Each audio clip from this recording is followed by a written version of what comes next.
Începem, da? Eu vă rog puțin liniște, ne calmăm. Ok. Noi putem începe, da, Eugen? Totul bine, conexiunea este. Ok.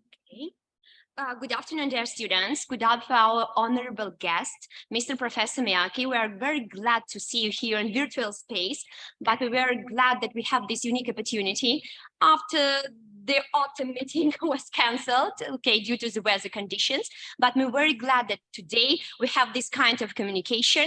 If you allow me, dear students, to present you our honorable guest for today, as a key speaker is Professor Kunihiko, Director of the Research at the Canon Institute for Global Studies, and Deputy Head of the Mission of the Japan and Republic of Moldova, Mrs. Mariko MORI. Today you will have the unique opportunity to talk with the professor that is physically right now in Japan and the official representatives of the embassy. Today we're going to discuss a very important issues that are correlated with the security sector. I'm referring to foreign policy of Japan and its position forward and focus on the war in Ukraine. It's very interesting situation because till now we have this unique possibility to talk, to interact with the professors from European Union, from different countries. But for our Moldovan State University, today's unique, let's say, event, yes, that will remain in our history. We're looking forward for the mutual cooperation between universities from Moldova and universities from Japan. Moldova State University also has a center of Japanese language. We have different studying programs, and our students also have this unique possibility to visit universities from Japan. But we hope that today we will establish this interaction between the professor from Japan and the students that are situated in Moldovan State University. Dear Professor, today in front of you are students from the specialty of international relations. We are the unique institution in our country that prepares the students in this domain. We are state university. For 25 years, we're preparing the specialists for their official institutions, especially for the Ministry of Foreign Affairs and European integration. And today we also have some relevant examples of unique career of our students. We also had the students that served 2 terms in Embassy of Republic of Moldova in Japan. I'm referring to Mr. Voda and Mr. Zapukhli. Actually, we prepared them as students, and they had this diplomatic service in Japan.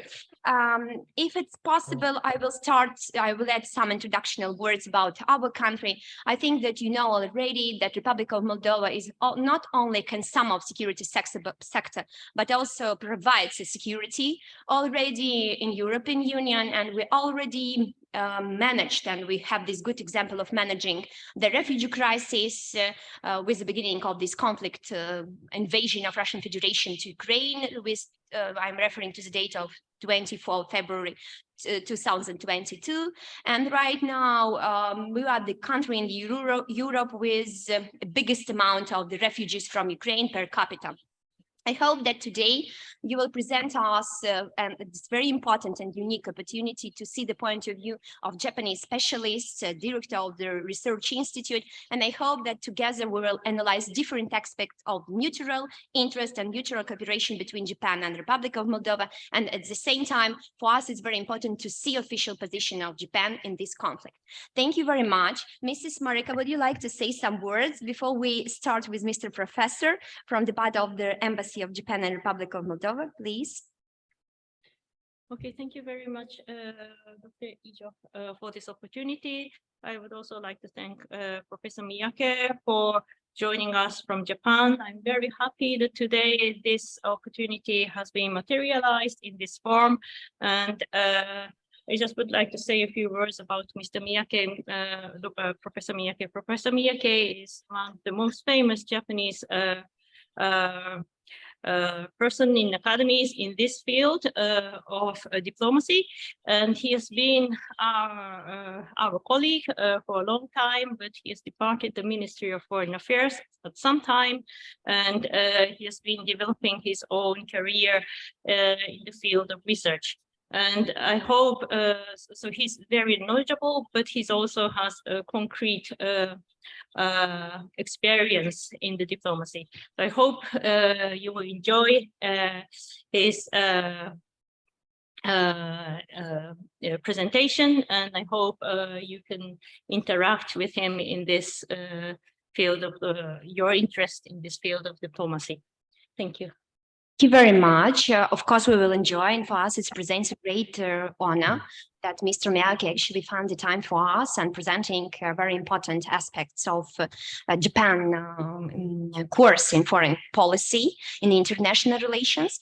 And with great honor, I pass the floor to Mr. Miyake, please. Mr. Miyake. Thank you. Do you hear me? Do you hear my voice? We hear you well. Thank you. Well, hello, everybody. It's noontime in Moldova, I guess. I really missed you when I visited your country. I think it was last year. Time flies. Due to weather condition or whatever condition, I couldn't come on time. So I missed all of you. So it's a golden opportunity to see you for the first time. And I have about 90 minutes. And I don't want to waste my time. You know what I am. And as far as Japan-Moldova relations are concerned, they're very good. I have no problem with them. And we have a great embassy over there. So when it comes to Japan-Moldova bilateral relations, please ask the embassy. I'm not talking about Japan today, because I just heard that many students would be future diplomats, or maybe already diplomats already. So I'd like to share with you how I see the world, how I see your part of the world and my part of the world, because the world is getting smaller and smaller, unfortunately. So please take a look at the slides I prepared for you. I hope you can see it. Could you switch to the slides, please? Okay, good. On your right, we have, do you see this gentleman? Do you see it? This is former president of the United States, and German chancellor are yelling at each other. And as you know, the Japanese late Prime Minister Shinzo Abe, he was alive at the time, and he was wondering what to do. That was several years ago in G7 summit in Canada. And then time flies. The president left, and there was a new president. There's a new president, Mr. Biden, meeting with Putin at the end of 2021, December.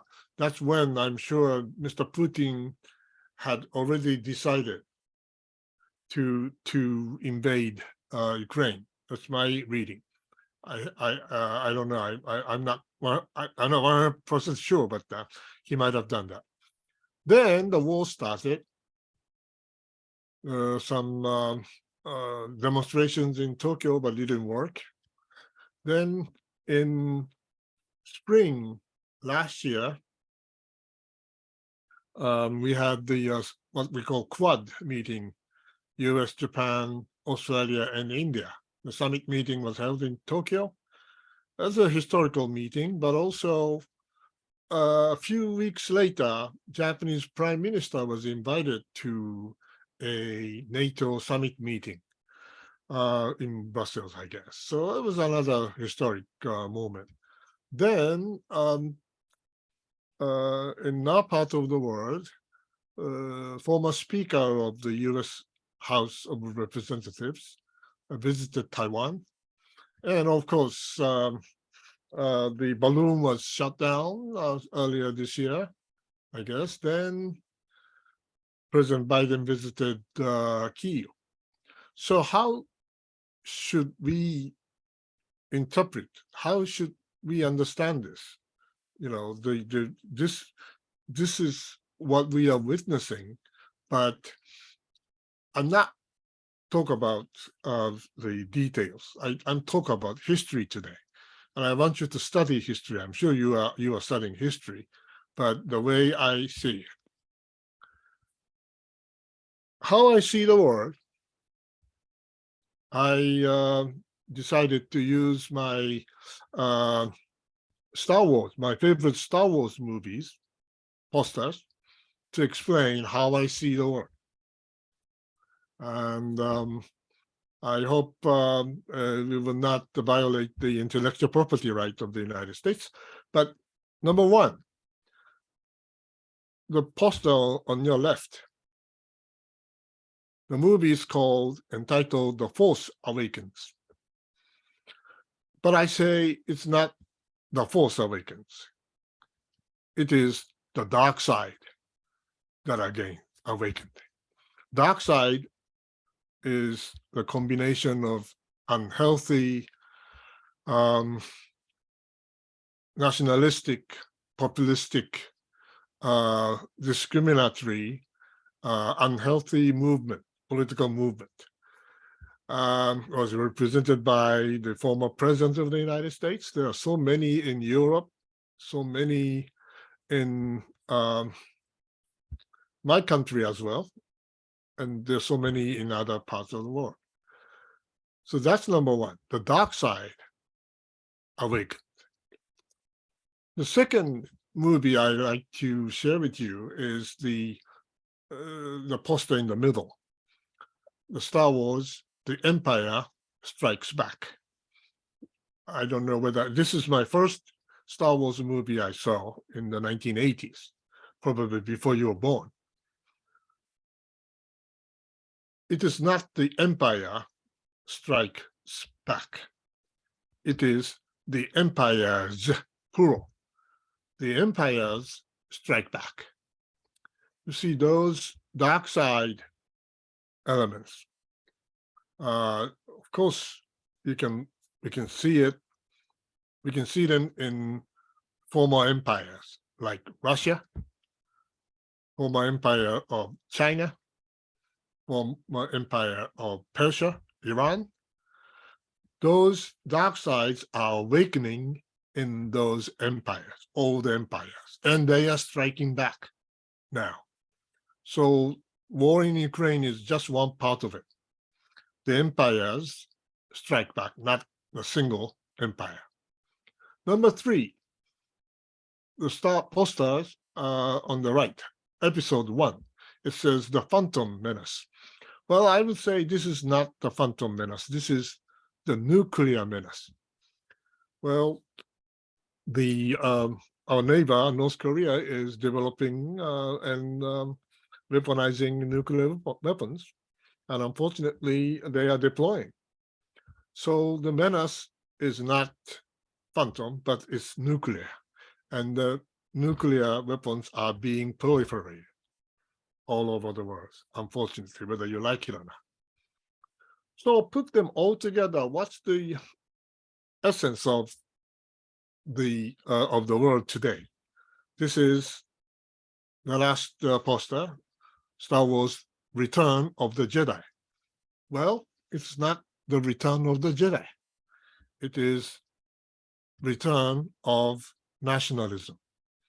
Nationalism is back for the first time since 1945.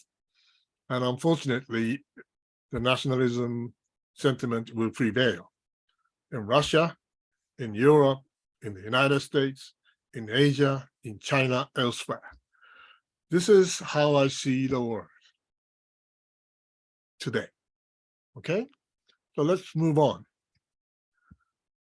Do we really have a strategy? Yes, in our case, we have FOIP. FOIP is Free and Open Indo-Pacific. This is a concept invented by our Prime Minister. So I'm not going to go into details because FOIP is part of our strategy, but we need more sophisticated and more much broader sort of a concept of common strategy with you. So let me tell you something about geopolitics. I know many of you might have studied geopolitics, but geopolitics is very simple. This is the map of Iraq. And when it comes to geopolitics, geo means geology, And geology means mountains, rivers, seas, and islands. And then usually, in many cases, any nation, including Moldovans, are surrounded by difficult neighbors to deal with. In the case of Iraq, for example, you see, I don't know whether you see the this arrow. This is Baghdad, and the entire land is so flat. Iraq is so flat, and no, basically they are surrounded by 4 difficult neighbors, or sometimes enemies. They are one from the north. They are Turks, Ottomans. They came down from the mountains and easy to conquer the island, the land. You see, Iraq is not an island. It is a land. They only have land borders. That means whenever you have a bad neighbor or unfriendly neighbor sharing the same land border, you can be always invaded. You could be already killed. And that's what happened to Iraq for the past few thousand years.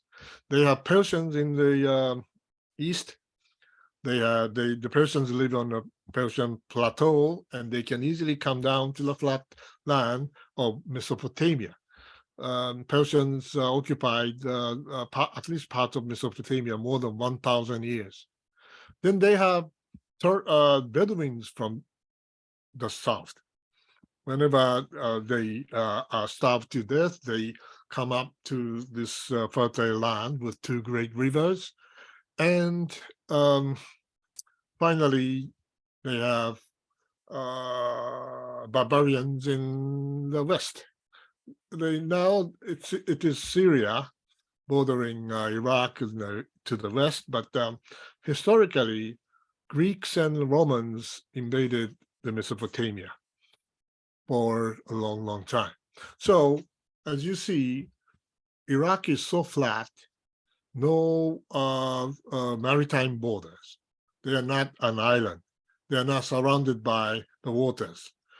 Japan is surrounded by the water, so it's so much easier to protect ourselves against the enemies because we have protected by the waters.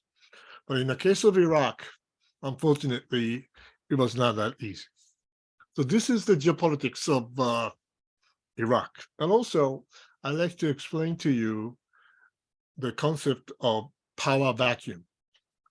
Power vacuum is a concept where in certain area, if there's no power, and if there's any power in it, that means there's a power vacuum. Then one of the 4 neighbors in the north, in the east, in the west, or the south will try to fill the gap, fill the blanks, fill the vacuum. So they come in and take over your country. That's the concept of power vacuum. In the case of Iraq, when the US forces left Iraq 2011, Mr. Barack Obama decided to withdraw combat troops from Iraq. That was the just before Christmas Day in 2011, and then all the soldiers came back to the United States. So everybody was happy because they could celebrate Christmas together. But I was so scared because hundreds of, I would say dozens of thousands of US troops suddenly withdrew from Iraq. That means there's a huge power vacuum in Iraq. And the southern part of Iraq, that area is inhabited by the Shiites. The Shiite area power vacuum was filled by whom? Iranian Revolutionary Guard. And the northern part of Iraq, basically Sunni area. The power vacuum in the Sunni area was filled by whom? ISIS. This is the concept of power vacuum. And whenever we have power vacuum, we have a war or a conflict. That's my understanding. So let's talk about Moldova for a while. Moldova is an inland nation, and as you see, you have no maritime borders. You only have land borders. But what if Moldova were an island? What if you are an islander? It's going to be like this. See, if you are an islander like this, as we are, Japan is an island nation, you are protected because you have no land borders. So the invaders will not come to you directly. This is how Japan sees the world. And so I want you to be an islander just for a while, maybe 30, 40 minutes from now. Then listen to my story. Okay? Now, I'd like to talk about the lessons we learned from Ukraine. Although we are still learning lessons from the war in Ukraine, but I like to share 5 lessons with you. Number 1 is the most important lesson, so I'm not going to go with the first. I start with the second. The second important lesson we learned is, of course, no defense without armed forces. We need armed forces to defend ourselves. In my country, some people say, well, because we have armed forces, we have a war. Because we have armed forces, we can prevent war. That's my understanding, but they don't think that way. That's the second important lesson. No defense without armed forces. That's simple. The third lesson is no victory without winning information warfare. Well, the United States risks critical human resources this time, and they are winning as far as the information warfare is concerned. This is the third lesson. The fourth lesson is also simple. No defense without military alliance. Ukraine had no allies because Ukraine wasn't a NATO member. But Japan is fine.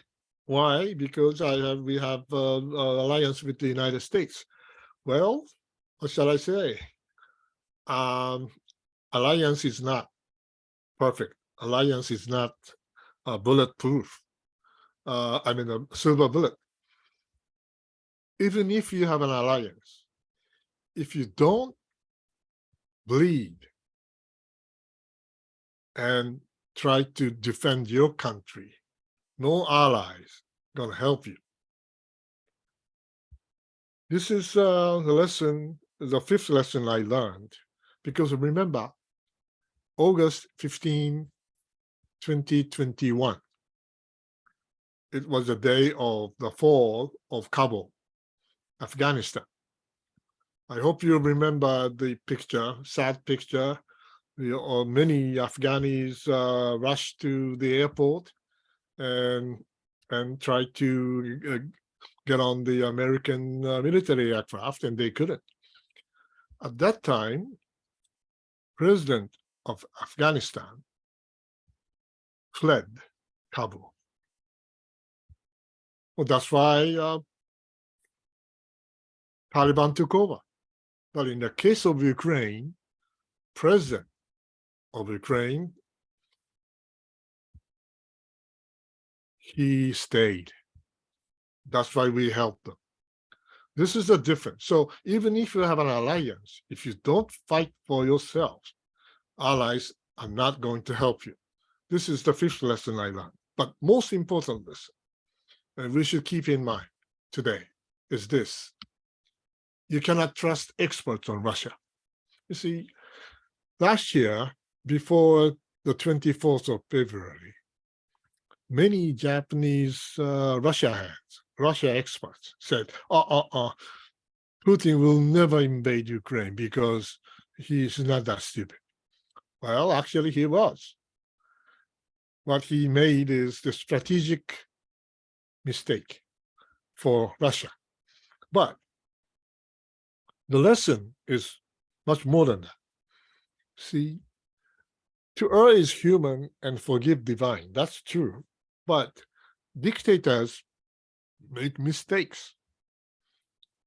Smart dictator like Putin, even Putin made a huge strategic mistake. So if that's the case for the human beings, we have at least two similarly cruel dictators in our neighborhood, in my country. I don't want to name those countries, but there are at least two or more dictators. What if they make mistakes like Putin did? That's the lesson, the biggest, most important lesson we must learn from the war in Ukraine. Okay, so I like to tell you three important maxims for the 2020s. And I would say it's important for Moldova as well. There are three maxims. Number one, the fool learns from experience, while the wise learn from history. This is the, I think the German Chancellor Bismarck said a long time ago. He was wrong, though, by the way. He didn't learn by himself. But anyway, that means human experience is so short. It's only 30, 40 years maximum. But history, you can learn more from history. That's number one. The second maxim I want you to remember is this. History doesn't repeat itself, but it often rhymes. This means what? Sometimes some history doesn't repeat itself completely. You see, that means that what happened in the past will never be repeated in a perfect same way. No. But sometimes something similar happens. So this is the important maxim, and I try to compare the 2020s now with the 1930s in the Pacific. That's what I'm going to do that later today. So the third lesson we have to remember is this. Oh, by the way, the second maxim was reportedly, allegedly by Mark Twain of the United States, but I don't know. I cannot verify that. But the third lesson or third maxim is mine. In times of contingencies, leaders adopt strategic rationale, not an economic rationale. So people, when in the peacetime, you can count on economic rationale. You make money or you lose money. That's that simple. But in times of contingencies, in times of crisis, political leaders have to make strategic decisions, geopolitical decisions, which is much, much more difficult than economic decisions. So people often make mistakes. And unfortunately, absolute dictators make more mistakes because they have less accurate information. And unfortunately, nobody else can correct such a stupid mistake, like zero corona policy in China. That's another example. Okay, so the fool learns from experience, the wise, you should be wise to learn from history. Then history sometimes rhymes. So if these are the correct, I like to compare the 2020s with the 1930s in the Pacific region, in our part of the world. But before that, I like to talk about China a little bit. This is Red China, but not the communist China. This is the Han Chinese, and the 2nd century BC. And sorry, I couldn't translate into English this time, but the China is Han Chinese, and the yellow ones are barbarians or enemies, unfriendly neighbors. So I'd like to show you the history of China for the past 2,100 years in 21 seconds, okay? So please take a look at it. It's quick, so I want you to look at it, okay? This is the 2nd century BC, 2nd century AD, and the 5th century, and you have the Tang Dynasty, then got shrunk, then got smaller, then the Qin Dynasty came, and Mongolians came, and the Ming Dynasty resurrected but got smaller, and the Qin Dynasty, Russians came down, Japanese came in, and this is China. Did you get it? Too fast? Maybe. Let's make it a little bit slower. See, as I said, there are 4 unfriendly barbarians, neighbors, for any nation on the earth. You have northern barbarian, eastern, southern, and western barbarians. This is the 2nd century BC, 2nd century AD, and 5th century. Until about the 5th century, second half of the 5th century, Chinese enemies came from the north. That's why they built a Great Wall. Well, after that, Han Dynasty in the 7th century expanded, then got shrunk again in the second half of the 8th century.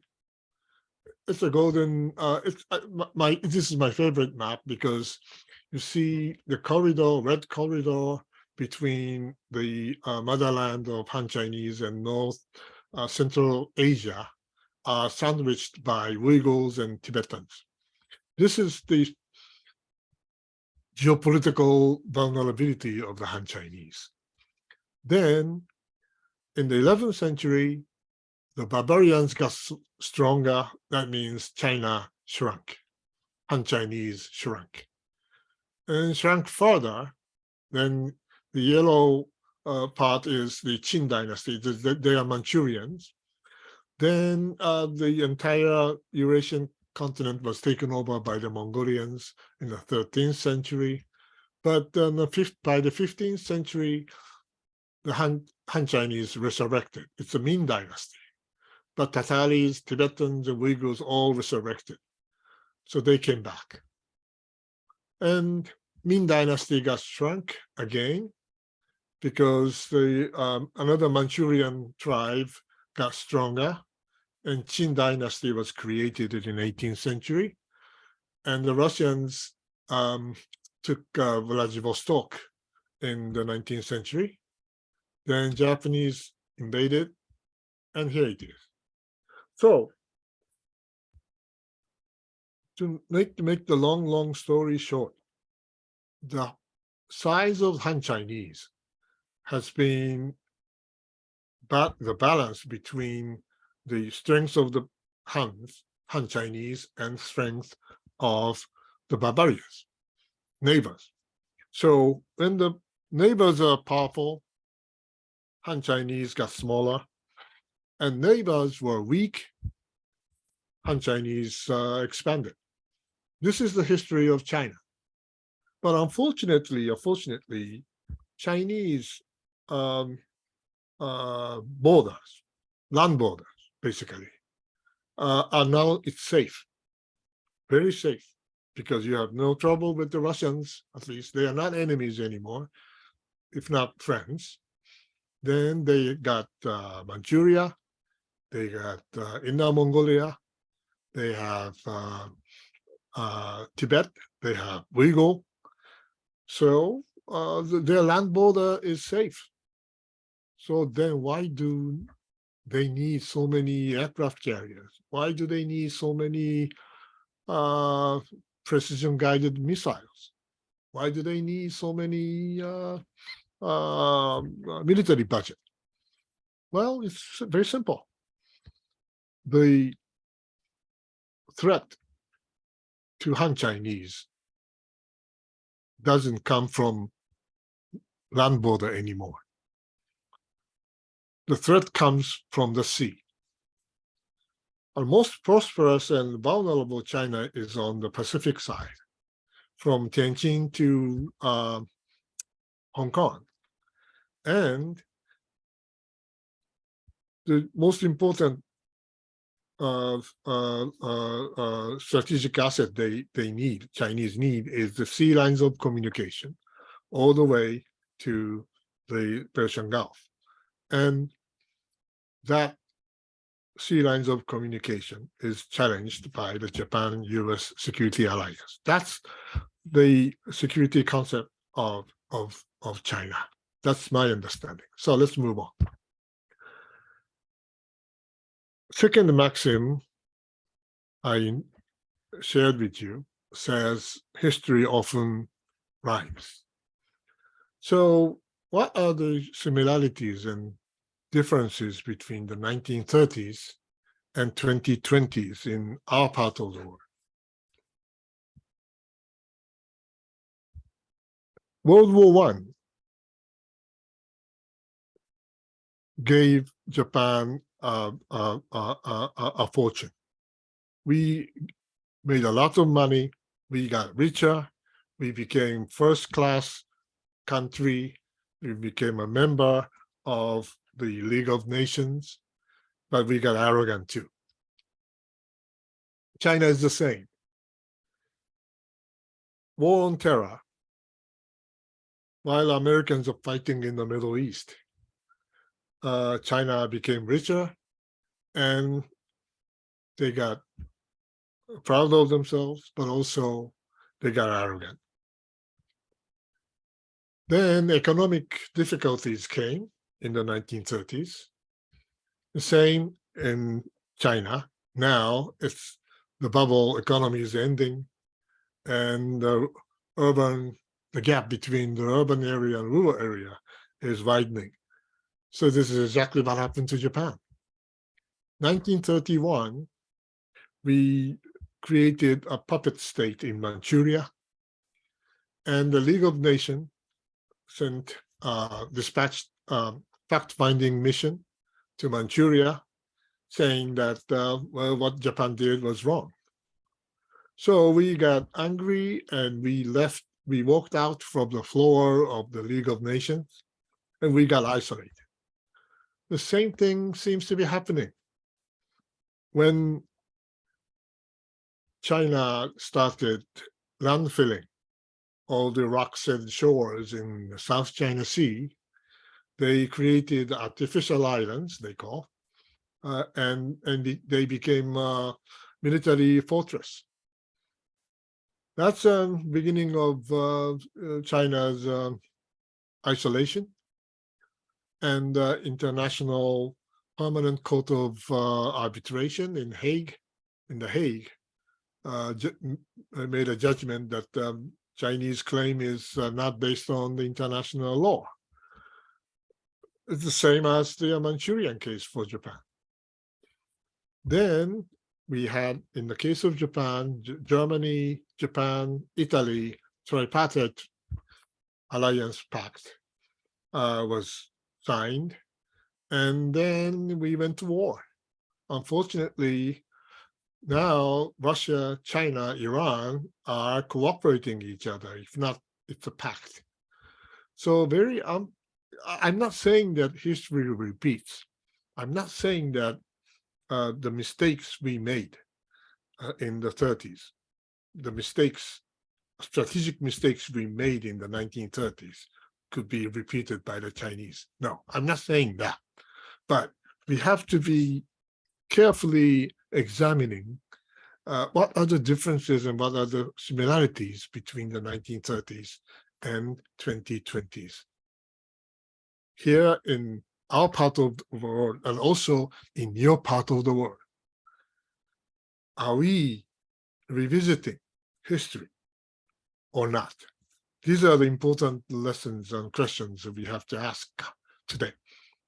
So in the 1930s and the 2020s as well, I'm afraid to say, as I said earlier, politicians make mistakes because in times of contingencies or difficulties, political leaders have to make tough strategic decisions, and they often make mistakes out of intuition, out of coincidence, out of misjudgment.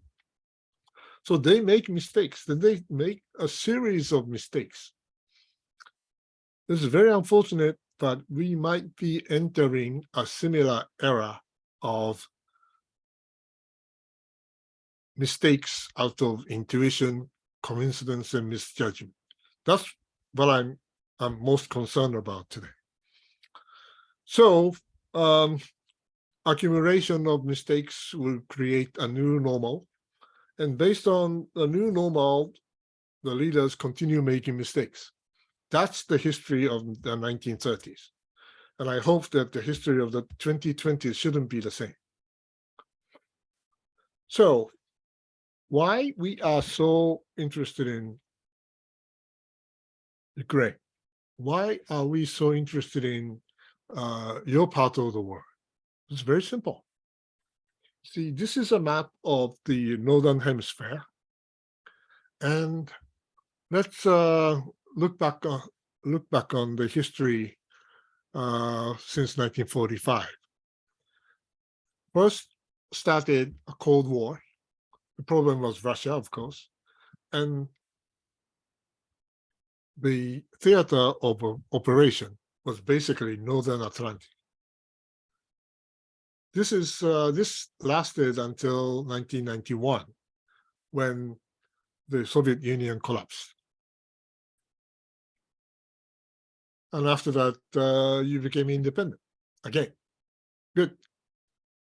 But after the demise of the Soviet Union, there's another theater drew lots of attention, international attention. That was Iran and the Middle East. This theater of operation was extremely important after the Cold War ended, and the Americans fought a war on terror for 20 years here. But war on terror seems to be not over, but Americans seems to be less interested in the war on terror simply because China is on the rise.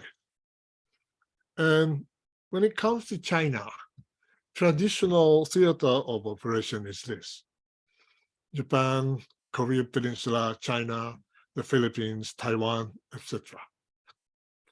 Okay, this is a traditional, conventional sort of way of thinking. There are three important theaters of operation for the Americans since 1945. They fought a Cold War and won, then switched to the Middle East. They fought a war on terror and did not win perfectly, but they didn't lose. And now they are trying to fight the war try to deter China in the Pacific. This is a very conventional way of thinking, but I don't think it is the case right now anymore. The way I see the world is completely different. We have now, unfortunately, as I told you, empires strike back. Empires, the three empires are striking back. Russian Empire, Persian Empire, and Chinese Empire are striking back. Why? Because, especially in the case of China, like us in the 30s, the rising nation in East Asia consider that the status quo is unjust, and because it is unjust, it should be changed. It can be changed, should be changed by force. The Russians did the same way. And in the case of the Pacific, Indo-Pacific, the rising nation said, well, the United States is in decline, so just, I don't give a damn. I don't care. We will create our own international order all by ourselves. We can do it. We don't count on Americans anymore. We can do it all by ourselves. And then challenging the rising country, rising nation was challenging the American maritime hegemony in the Western Pacific. That's exactly what we did in 1931 and 1941. We attacked Pearl Harbor. I'm not saying that China is going to do something similar. No, I'm not saying that. But the problem is that since those empires, 3 empires at least, maybe 4 or more, 3 empires are striking back, that means it is almost obsolete to think about one theater of operation. Those 3 theaters of operations I explained are becoming one theater of operation. It is one theater of operation. So as far as we are concerned, how can we deter China? The most important thing, what do you think is the most important thing for Japan to have to deter China? Strong Japan-US alliance? No, of course it is strong. I would say the first thing we need to deter China in the Indo-Pacific theater is a strong NATO, which can deter Russia. Also, we need a stable Middle East to deter Iran, so that we can deter China, so that we can collectively, in concerted manner, we can prevent those 3 empires striking back. We can deter those 3 empires of the dark side. This is how I see the world. So that's why we need a stable Eastern Europe, including your country. I visited your country, and unfortunately, that was the day of the Russian missile attack against the Ukrainian electric grid. So there was a huge blackout in Chisinau. So when I visited your foreign ministry, it was all blacked out. So that's I felt the pressure from Russia in your country. So let's move on. I like to close because this is almost 60 minutes, and I like to take questions, as many questions as possible after that. So in a nutshell, what I'm trying to tell you is to be strategic. I want you to be a strategic thinker. You see, of course, it's important to speak foreign languages. Fine. It's important to know more about the United States. Fine. European Union. Fine. But I want you to be a strategic thinker first, to be a good diplomat, to be a good international relations scholar. See, so I have been trying to be a good strategic thinker for the past 18 years, since I left the foreign ministry in 2005. I'm still learning, but I'm not always successful. But I give you one hint to develop your strategic thinking skill. Sometimes I put the map upside down. See, you see 2 maps of island nations. On your left is a map of the United Kingdom, very typical map. On your right is a typical map of Japan. See, they are islanders. But when you want to be more strategic, I always try to take a look at maps, but sometimes I put the map upside down, like this. Do you see the similarities? There are 2 island nations, one in Europe, one in East Asia.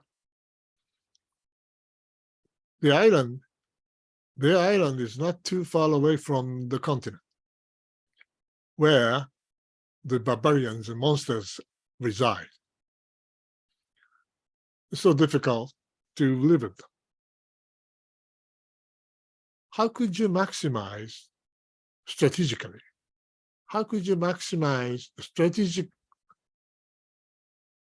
interest of those island nations, the United Kingdom and Japan? They are located not too far, not too close from the continents, huge continents. There are three conditions for that. Number one is this: balance of power on the continent. Maintain the balance of power on the continent. As I told you, the continent is inhabited with barbarians. So if one of them became a hegemon, most powerful, and then unified the entire island, continent, that hegemon will become of threat to the island nation. So that's why you have to maintain the balance of power on the continent. Number two, healthy distance from the continent. You see, because islanders are maritime nations, and if you land the land, continent, and get involved in continental affairs, you won't be better off. Eventually, you will be kicked out. So best is to stay away from continental affairs. Number three, instead, secure sea lines of communication. Those island nations do not have enough natural resources. So in order to prosper, you have to add values. You import raw materials, then you add values to them and export it with the highest price. What you need is sea lines of communication, SLOCs. Sea lines of communication is an indispensable means for an island nation to prosper.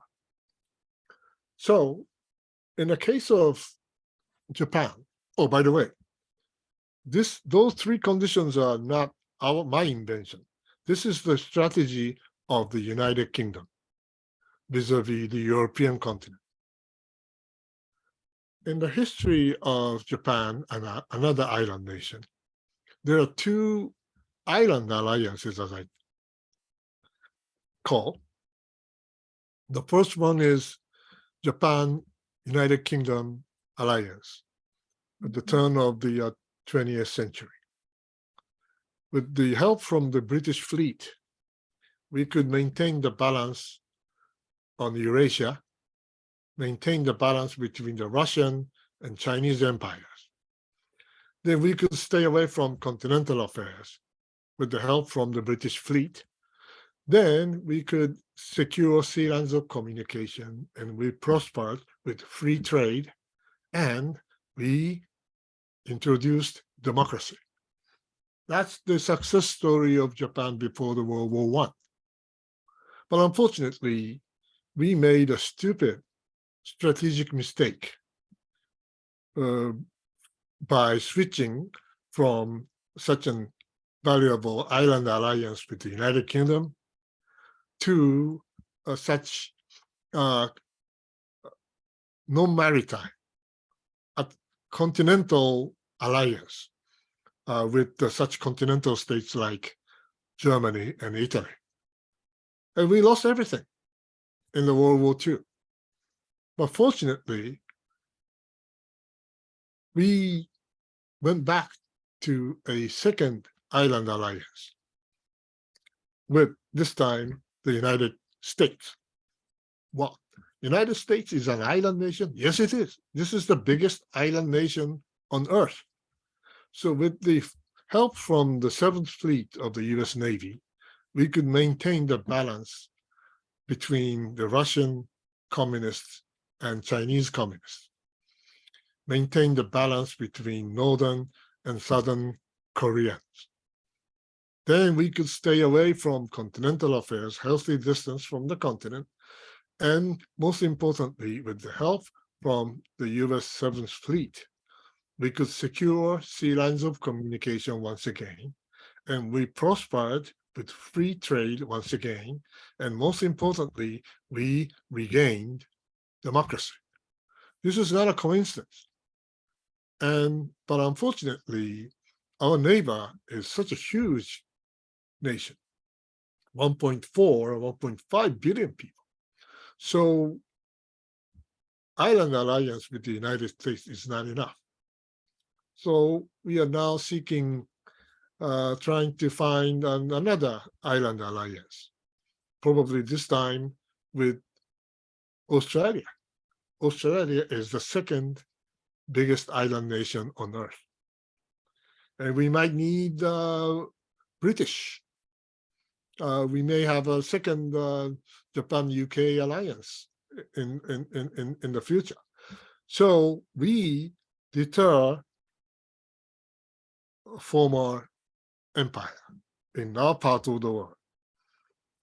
But at the same time, Moldova and your friends and neighbors should maintain stability in your part of the world. Then let's hope that we can have a strong, stable Middle East to deter Iranians. That's how we finally maintain the status quo. We are not status quo changers. We are a status quo power, and I'm sure you are a status quo power too. So the world is shrinking. 3 theaters of operation are becoming one, and that's the reason why Japan is so concerned about and focused on and willing to help Ukraine in their war against the Russians. Okay, time's up. It's time to take questions. Thank you for listening. Back to you. Thank you very much, Mr. Miyake, for your meaningful speech. You actually showed us a very important direction of the foreign policy of Japan at the contemporary place. At the same time, you analyzed the most important geopolitical concept view from Japan. I hope that our students will have many questions, and professors are also present here. Dear students, let's start with our discussions. We already have some hands. If it's possible, please help me with microphone. And if it's possible to look into the camera, okay? Thank you. We'll start. Okay. Doar ca să am nevoie un pic de traducere, dacă cineva poate să mă ajute. You need a translation, as I understand. Yeah. Okay, I will provide it. Итак, мой вопрос звучит следующим образом. В первую очередь хочу поблагодарить за участие в этой конференции. First of all, I would like to thank you for being present here and for participating in this discussion. And if you allow me some supplementary information from my part, we have the students that study in Romania, in English, and also in Russian.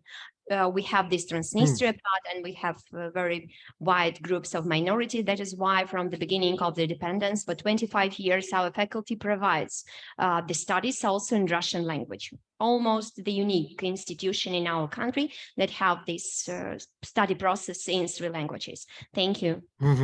Меня зовут Никита Никитин, я студент международных отношений на 2-м курсе. I'm a second-year student, International Relations, Nikita Nikitin. И мой вопрос касается конкретно политики безопасности Японии. Собирается ли японский парламент одобрять законы о расширении военных сил Японии, о упразднении самообороны и создании полноценной армии? My question is connected with the security issue. For me, it's interesting is if the Japanese parliament, we will adopt a new law. We're talking about the increase of military capability and the army of Japan. А также следующий вопрос заключается в том, собирается ли And the second question is, Япония участвовать в международных конфликтах на какой-то определенной основе. If Japan will participate in managing, I think, the conflicts on some concrete basis platform, if we will actually be active, as I understand. Это все, спасибо. Okay, thank you. 2 questions. Much yes, bigger the involvement first- of Japan in crisis management, I think, in European continent. Excuse me. So is his question something to do whether or not Japan is going to increase the defense spending? Is it the first question? Yes. We're talking, it means, if I understand correctly the question, the Second World War, the results, and that is why, due to this result, Japan didn't have the possibility to increase a military contingent. I see. And if we will take into consideration the international agenda, if right now is the case to change it, if correctly I understood the question. Okay, student Okay, shows me that I understood correctly his question. And what's the second question? Sorry.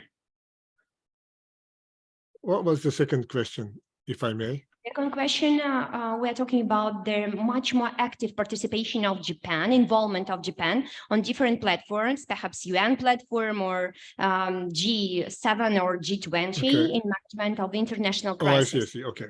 I understand. First of all, we made a strategic mistake, and we sincerely remorse our past, and we wanted to become a truly peace-loving nation. So that's why we have been maintaining our armed forces at the minimum level for a long time, partly because we wanted to be a peace-loving nation, and partly because the Japan-US Security Treaty was so successful that we didn't have to spend a lot of money on defense. That was until about 20 years ago. But recently, unfortunately, our neighbors are trying to change the status quo by force. And North Koreans are developing nuclear weapons. So under those circumstances, unfortunately, we cannot deter those potential aggressors with the minimum level of defense capability. So the war in Ukraine, in a sense, woke us up. We are awakening too, like the Germans. Germans are woke as well, right? So we are trying to spend a little bit more on defense,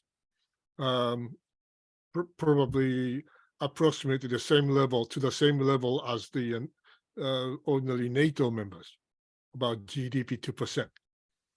So it is not a departure from the pacifism. This is a more realistic kind of pacifism, because we don't want to fight the war. We want to prevent war. We want to deter war. So in order to do that, we should be able to show them that whatever attempt to change the status quo by force would cost them too much, that they would think twice before they do that. So that's the situation where we are in now. And for Japanese contribution, we should be able to do more. And actually, we now provide Ukraine with military equipment, if not weapons. So things have changed completely. Yes, G20 is one of them, but it's not working. United Nations, unfortunately, is not fully working because there are veto powers. So therefore, we should be able to contribute to the peace in the international community on a step-by-step basis, not necessarily all of a sudden. We cannot do anything all of a sudden. You cannot build a Rome in a day. But having said that, we seem to be in the right direction now, and probably in 5-10 years. Well, I wonder if our neighbors can wait, but at least in 5 years, we should be better capable of deterring whatever aggression in our neighborhood. Thank you very much for your question. Did I Well, answer, Mike? mentioned, Yes, if you yes. allowed me, please, because you mentioned about the offensive weapons that Japan will provide to Ukraine. You also mentioned it in your speech. I have additional question, if it's possible. We know that Japan operates within the framework of sanction policy to the West, and at the same time, we know the specific aspects of the agreement that 2% of BBT, military capacity of Japan. And here is the question, can you open some brackets if we are talking about the offensive weapons that you will provide to Ukraine, in what No, it's not a weapon, it's a military equipment. Equipment, Yes. because it was Equipment. appeared in US So in I international don't- agenda that is going to be offensive weapons. That is why appears in my question. It means military equipment. Okay, thank you for specification. And if you may continue this thought to provide Yeah, some please details.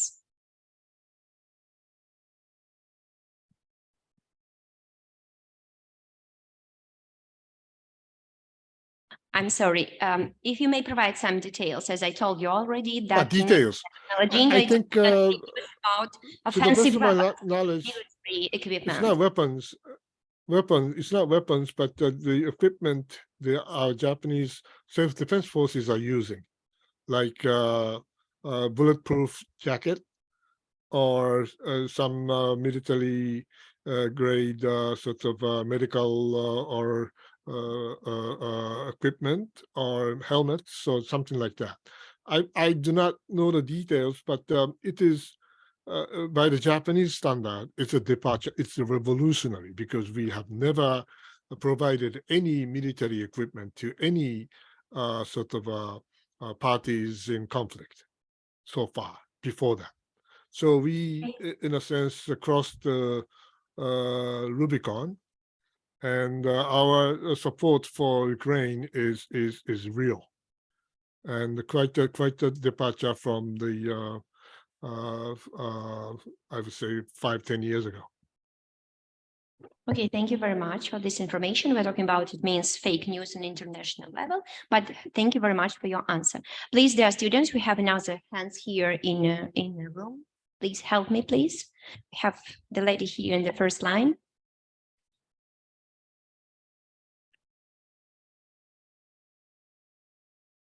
Konnichiwa. はい。私の名前はオルガです。はじめまして。私の質問は、モルドバと日本の関係の拡大をどのように見ていますか？ありがとうございます。はい。How I see the development of Japan-Moldova cordial relations. That's her question. And my answer is very simple. Moldova is an important part of Europe. And as I explained to you, surrounded by the land powers. So what I want to see in Moldova is a democratic, independent, prosperous, powerful,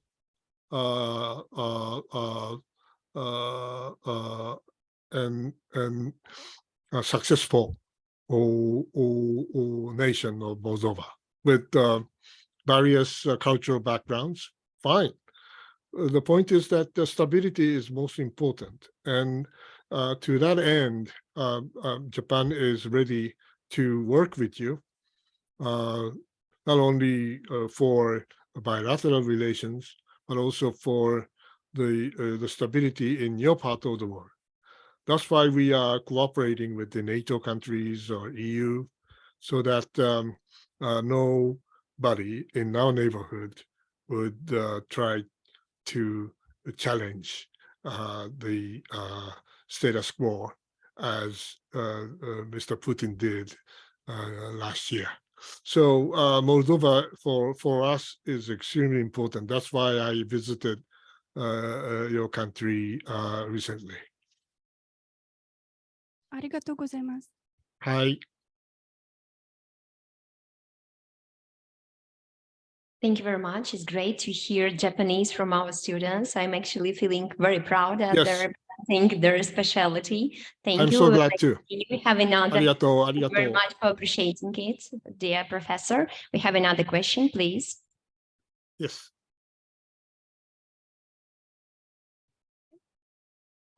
Hello, my name is Nadezhda Goropchenko, and I'm a first-year student at the Faculty of International Relations. And actually, my question is more related to history, because you said that it is important to acknowledge the past mistakes and to learn from them. And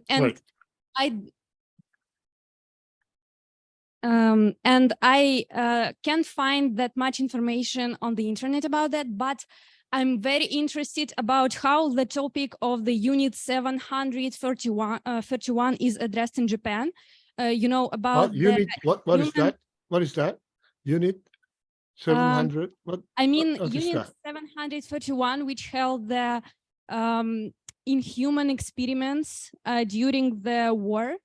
And that was not acknowledged in international world. We know that Germany actually was punished about that, and we always talk about the fact that they acknowledge their mistakes and they try to repay the fault. And it is very hard to find the information about Japan, and if it is like talked in Japanese society.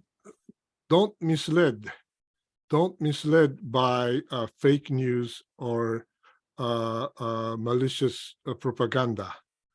Okay, our remorse about the past, the remorse about what we did during the war before 1945. We expressed our deep remorse and most sincere apology for that. And we have compensated a lot of issues with the South Koreans, the Chinese, etc. So to the best of my knowledge, what Germany did was also done by the Japanese side in a similar manner. I don't see any difference between that. In addition,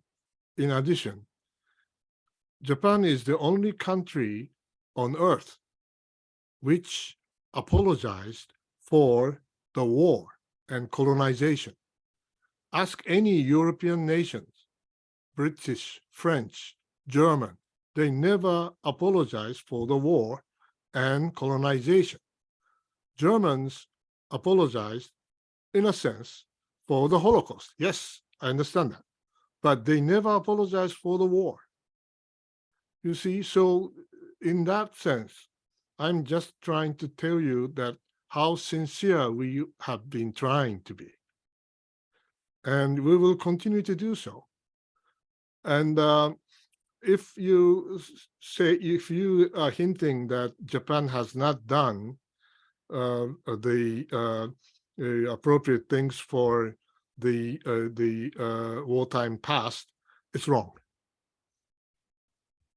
Oh, yeah. Well, thank you. Just it's very hard to find the information on the internet, and I was very interested to actually ask it from a person who is a part of the nation. And actually, this issue has been a very, very important political issues in Japan for decades, since 1940s.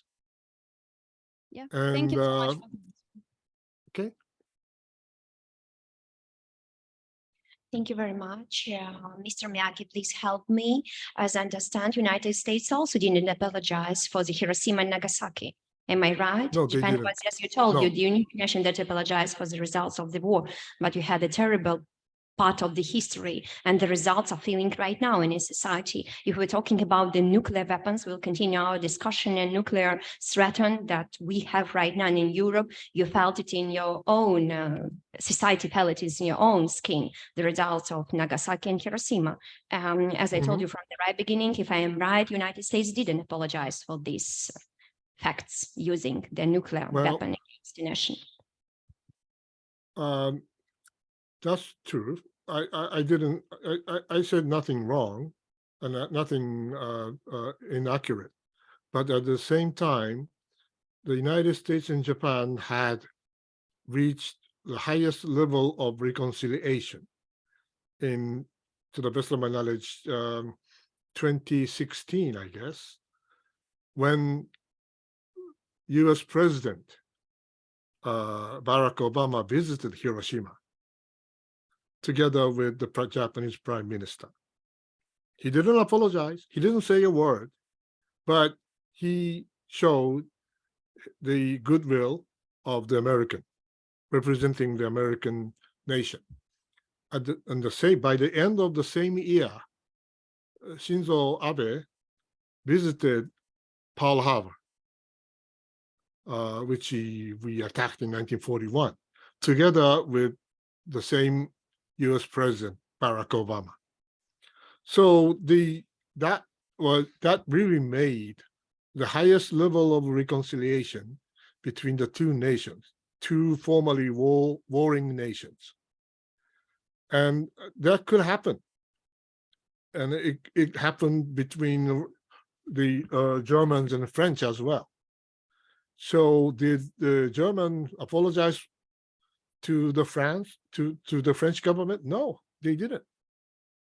But they accepted the reconciliation, didn't they? So there are so many ways of reconciling with each other. So apology is just one of the options. Thank you very much for pointing it out. Dear students, we may continue. Any questions, please? Raise your hands, do not hesitate. Don't be afraid. Okay, we have another question here, please. Here, we already have the possibility. We will give you another, because the same student that already had the possibility, he will remain at the end of our conversation. I would like to offer the unique possibility to another students. Please present yourself. Yes, sure. My name is Grigory, and I am first year student at Faculty of International Relations. And I'd like to thank you for this presentation and speech. It was very nice to listen to you. And I would like to thank my humble respect for Japan nation. And my question is about, I know that already 2 times North Korea launched 2 missiles over Japan. And I asked you, what are your actions regarding this topic? They are testing you, or you are not worried about that? Well, good question. Thank you. If it's possible, if you allowed me, it's the second time when the student take my question. You know that recently the North Korea actually test this nuclear weapon in Japanese sea from their submarine. And at the same time, we have this reaction of the official institutions of South Korea. They also would like to make some investigation in this domain and also to have this atomic bomb. What is official reaction of Japan, if it's possible? Thank you to comment it. If South Korea will continue with this investigation in this domain of nuclear, not safe, but in the process of creation. You're talking about South Korean nuclear weapon? We're talking about North Korea that is testing their nuclear weapons or missiles in Japan Sea. At the same time, official point of view of South Korea, they also want to create or to have to possess nuclear weapons and to make some investigations on this scientific one. North Koreans had been developing nuclear weapons for decades. The turning point was 1994, a long time before you were born. And at that time, they didn't have a weapon. and they were provoking us, and I thought that we are going to go to war against North Korea, but it didn't happen. So we missed the golden opportunity. I'm not saying that attacking was right, but that was the last chance for us to be able to stop the nuclear development program. So since then, unfortunately, they continue developing, and they have deployed some of them already, but their nuclear weapon technology level is still not the most advanced. So that's why their warheads are not small enough. And I'm sure, but that doesn't mean that the peace is guaranteed. Another problem is that, yes, they have nuclear weapons at the same time. Can they use it? I don't think so. If they use it, that's the end of their country. That's the end of their regime. They are possessing nuclear weapons as a last resort because they don't want to be ruined. They want to be destroyed by the Americans. That's why they want to develop nuclear weapons as a last resort. If they use weapon of mass destruction against South Koreans or us or Americans, that's the end of North Korea. We will destroy them completely. And the Americans and South Koreans are ready for that. So I don't think that North Koreans are developing nuclear weapons to be used in the next war. No, they want to deter us. They want to deter American and South Korean joint operation against North Koreans. About South Korean idea of arming with nuclear weapons, this is one of the natural course of discussions, because now that North Korea has enough nuclear weapons to threaten us, one of the best options could be a nuclear option, but the Americans would not allow that. And I don't think South Koreans are serious, but there are some other options as well. NATO case, you call it nuclear sharing, but that means only sharing American nuclear weapons with the Germans or Dutch or other countries. That's not the real sort of nuclear armament. It is just the sharing. So there are various options to counter the and deter the North Korean nuclear attack. So I believe that South Koreans are now wondering how to deal with the new situation where North Koreans have enough nuclear weapons to destroy South Korea. That's for sure. But I don't think we will allow that. Americans will not allow that. So I don't think the South Koreans will get the nuclear weapons. Okay, thank you for your question. Dear Mr. Professor, how much time do we have? Because we agreed till quarter, yes? Do we have time for the last question from the part of students? Yes, I have time. Yes? I have time. Okay, thank you very much. We have time. Yes. Here, please.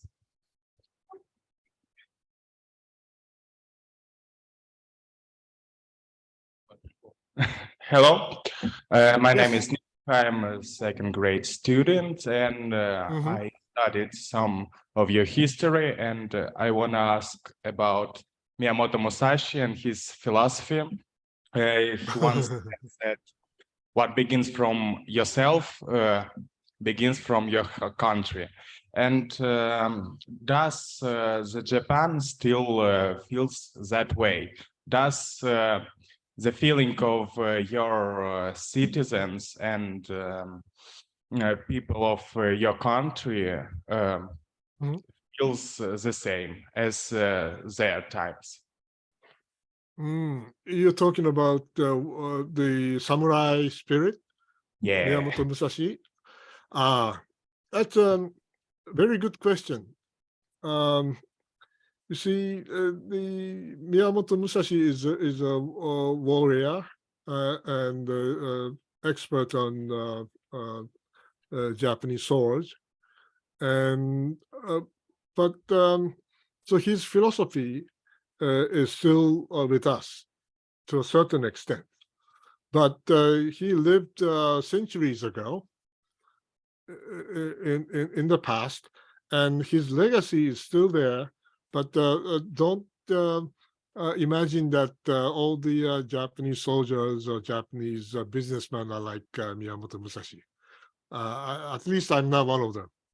I respect Musashi Miyamoto, but his philosophy is wonderful. But at the same time, there are various new ideas as well. So it all depends on the individual Japanese. Some may be interested in his philosophy. Some may be interested in other countries' philosophy. So I'm not sure, but definitely Miyamoto Musashi is one of the warriors still respected in my country. That's for sure. Thank you very much. Thank you. Thank you. Do we have some questions? Please. Yes, we have one. I think that's the last one. Please come in front of us.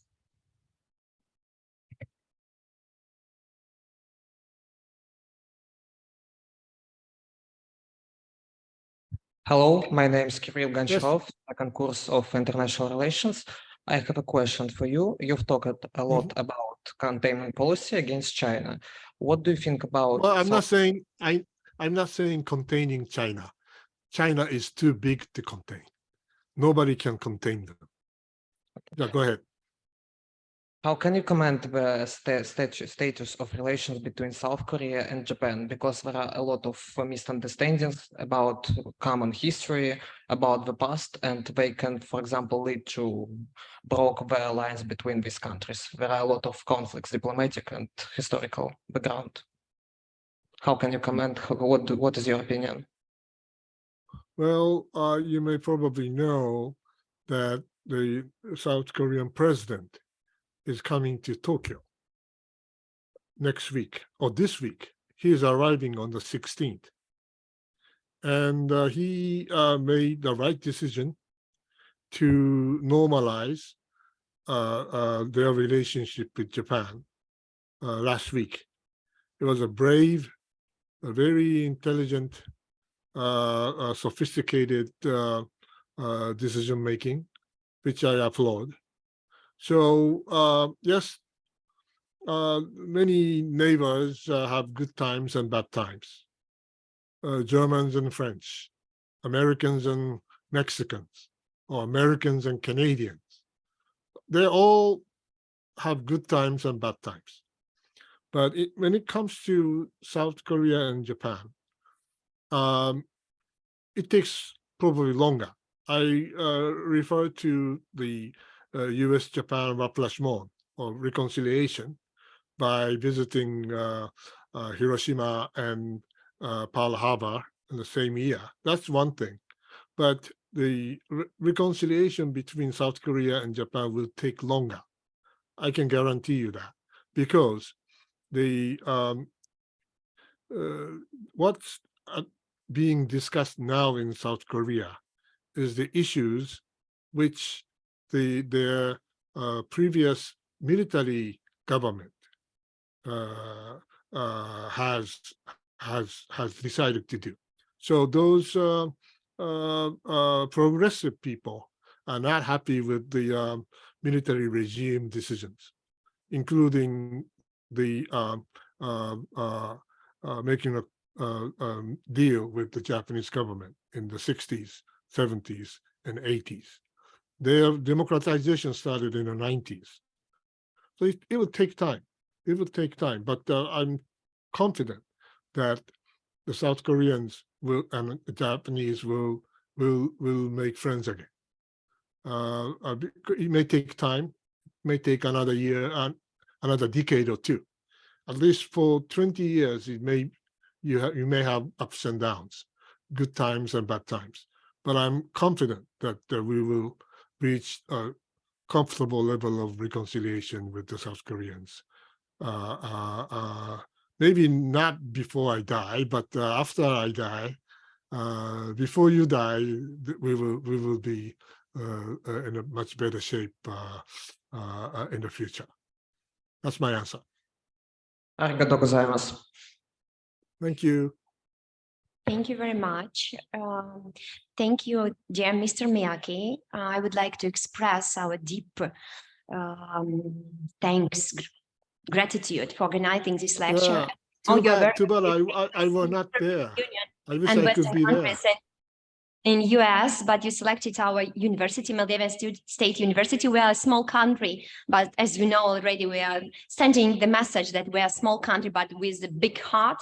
We're talking about this crisis, and that is why for us, today was a unique opportunity for our students to have this new knowledge and to better to understand the geopolitical situation in Asia due to your presentation, comprehensive and meaningful for us. Thank you very much. And I hope it was our first meeting, but I hope that we will have this kind of meetings in the future, perhaps in offline form, perhaps with your another official visit to Republic of Moldova. You'll also asked into consideration to present your public lecture. Thank you very much.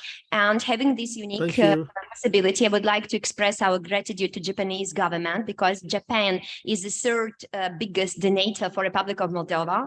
Actually, if we will begin with 2020, you also referred to this data today, we have much more than $1 billion for their different projects in the domain of agriculture, social activities and culture in the Republic of Moldova, and all our community of professors and students expressing this gratitude for Japan government for sustainable development of economy. Due to these efforts and projects, we may continue these activities and create a new European state, not only to the efforts of European Union, of US, but also by Japan. That is why thank you very much and receive our gratitude once again for your meaningful speech. Thank you very much. Mrs. Miyake, thank you for having me. Say some words by the end of our conversation, please. Yes, I would like to thank, first of all, Professor Miyake for this opportunity and your presentation. And I would also like to thank all the students and professors here today to be interested in Japan and also about the different view that we can offer to the world. And I hope we can continue to cooperate in this or at large. Thank you very much. I hope that our event, you are satisfied, our dear guest, honorable guest, with this event, and we hope that it is our first event together, but not the last one. We will continue. It's only the beginning of our mutual cooperation. Thank you very much, dear professor. Have a nice day and big hugs from Moldova. Thank you very much. Glory to Moldova. Thank you. Thank you. Have a nice day. Bye-bye. You too. Bye-bye.